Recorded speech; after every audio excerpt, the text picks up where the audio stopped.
I'm horrified at the war in Ukraine, horrified at the loss of life, horrified at the bombardment, and horrified at the future. The Ukrainian people are now going through an absolute hell.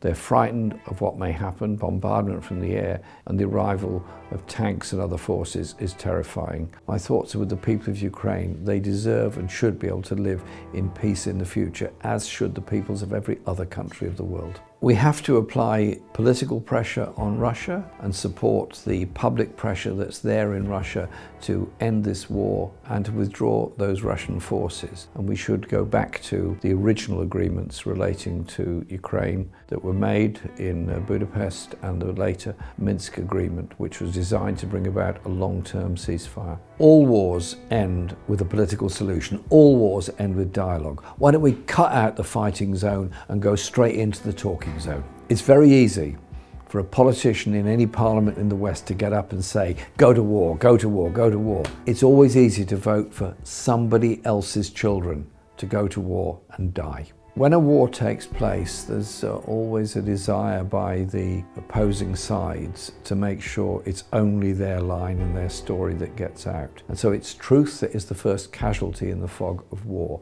Keir Starmer claims that the Stop the War Coalition is a Russian stooge. There is no evidence anywhere they've done anything other than stand up for peace around the world. In my own case, there's a record going back as long as your arm, both in the Soviet Union and in post-Soviet Russia, because human rights and solidarity are universal, irrespective of the convenience or inconvenience of the time. I get accused of being pro-Russian and pro-Putin. I'm pro-human rights, actually. That's my position. Putin was promoted into office with the support of Tony Blair and some other Western leaders, and he was welcomed in the West, state visit to Britain. At that very time, the Chechen war was going on. The appalling loss of life of Chechen people and of Russian people, the abuse of the human rights of the Chechen people, the racism towards Chechens in Moscow and other cities was palpable. I was part of a delegation to Moscow with the Parliamentary Human Rights Group, an all-party delegation. We met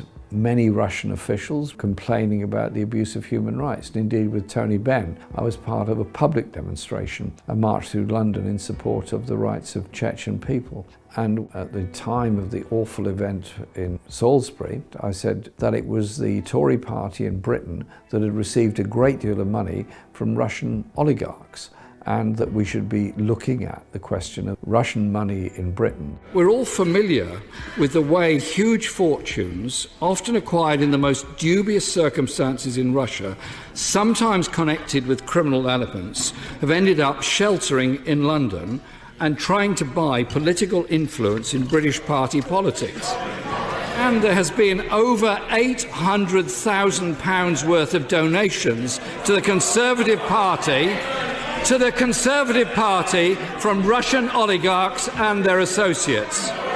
I was ridiculed at the time, and now we're getting on to the Magnitsky rules, register of ownership and where money actually comes from. So there are many people on the left who've actually been quite consistent in supporting journalist rights, human rights, right to demonstrate, and all the other things that we expect within a free society. And indeed, when the 2003 Iraq war started, I was completely opposed to it. But I didn't think we should go to war with the United States. I didn't think we should go to war with anybody else. What I thought was we should bring about peace for the people of Iraq. There is no solution in the Ukraine which involves a war with Russia. What it involves is getting peace to get the Russian forces out of the Ukraine. But an attack on Russia isn't going to bring about peace. It's going to bring about a worse situation and another war and more bitterness and hatred and more of the world's precious resources taken up in manufacturing arms and weapons of mass destruction rather than dealing with the environmental crisis that everyone faces. Often those that dissent at a time of a perception of complete unity are sometimes seen to be the prescient voices for the future.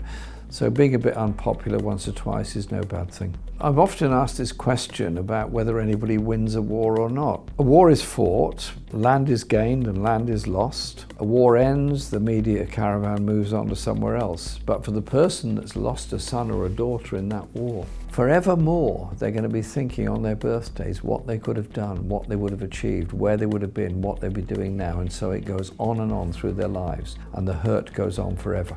Nobody actually ever wins a war. Even having a war is a defeat for all of us. And so the question is how to halt the wars as quickly as you can and move on to a process of peace, understanding, and recognition. The worst case scenario in the current conflict in the Ukraine is a complete occupation, huge loss of life, and then the outbreak of resistance and a civil war which could go on for a very long time. Even worse would be armed conflict between Russia and NATO forces anywhere, because both are nuclear powers, both are armed to the teeth, both have highly sophisticated and very efficient weapons. I hope there is never a nuclear conflict anywhere in the world, but clearly the stakes are very high and it is very, very dangerous indeed. And so to say that being anti-war is a sign of weakness, no. It's the opposite. It's a sign of that strength that you are prepared to look at the current conflict and say this has to be resolved and we have to bring about peace. So what we need is more voices for peace, more anti-war activists around the world to expose the dangers and the folly of war and oppose what their governments are doing. So I was inspired to see so many young people on the streets of Moscow, of St. Petersburg, many cities all across Russia saying it wasn't done in their name and they didn't want that war. Exactly the same language many of us used on the eve of the invasion of Iraq when we said it's not done in our name. In the same way, Americans said that about the Vietnam War. And so it is the voices of people all around the world searching for and demanding peace that are the voices we should be listening to at the present time.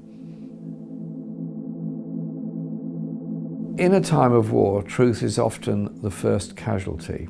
Dissenting voices is very important. Understanding issues is very important. So, support Double Down News on Patreon.